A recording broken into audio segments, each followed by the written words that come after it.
419, aïe aïe aïe, on a un slash, ne mettez jamais de slash dans les noms.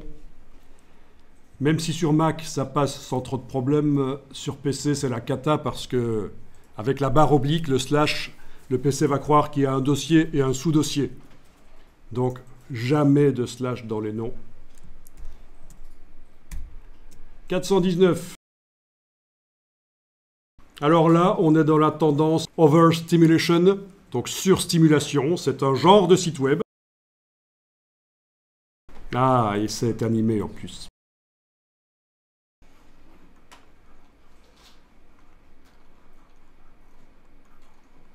Alors, est-ce que c'est joli ou pas? La question ne se pose jamais en graphisme. Quelqu'un qui se permet de dire « c'est moche » ou à l'inverse « j'aime bien », ça c'est ma grand-mère dans la rue qui dit ça. Vous, en tant que graphiste, vous ne devez jamais dire « c'est moche » ou « j'aime bien ». La question à se poser, c'est... Quelle est la question à se poser? Quand on voit un design, en tant que graphiste, vous avez un design, oui? Oui, comment il a été fait? Au niveau technologie, oui, éventuellement, oui. Alors, combien de temps ça a pris? Oui, ça c'est important aussi. Mais il y a une question à se poser quand on voit un design. Allez, ce design-là, par exemple. Est-ce qu'il touche au public? Exactement. Est-ce que ça touche le public visé?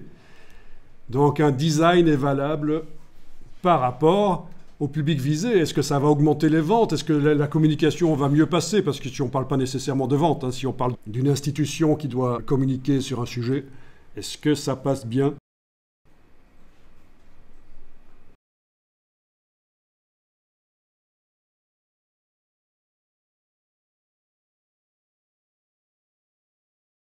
Quelqu'un sait ce que c'est?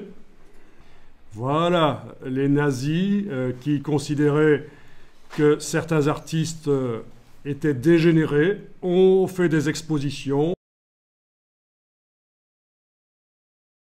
Quand on est dans le monde du graphisme, on sait que ce genre de choses a existé, que les nazis ont stigmatisé des artistes, les ont qualifiés de mauvais artistes, d'artistes qui font des choses moches. Et donc, il y a quelque part un tabou qui se perd de plus en plus, je trouve, parce qu'évidemment, on s'éloigne de cette période-là et c'est moins connu. Mais moi, on me l'a expliqué quand j'étais en école d'art. On m'a expliqué ça. Quand on dit que quelque chose est moche, on se met un peu dans cette mouvance. Voilà, je refuse cet art, c'est moche. Ben, l'étape suivante, c'est de faire une exposition avec les trucs moches pour s'en moquer. Peut-être. Ou pour informer le public, pour éduquer à l'art beau. Donc, voilà, c'est intéressant de savoir qu'il y a quelque part, mais ça se perd, un tabou où on ne dit pas que l'art est moche, que les choses sont moches. En fait, il y a plein de gens qui sont diplômés d'écoles d'art à notre époque et qui pensent, après 3 ou 5 ans dans une école, que le but de tout ce qu'ils ont appris, c'est de faire du joli. Ben non. Le but, c'est de faire quelque chose, si c'est de l'art qui est personnel, qui exprime des choses, et si c'est de la communication, ben, qui correspond à la cible, et qui en plus aussi a peut-être une charge politique. Donc c'est dingue. Ça coûte des plombes à la société. Hein. Les étudiants, un étudiant dans une école d'art, c'est presque 10 000 € par an. Et le gars ou la madame, elle sort en pensant que le but, c'est de faire du joli.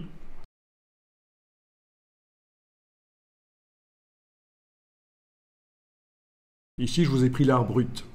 Ok, avez-vous des réflexions par rapport à ça? N'hésitez pas.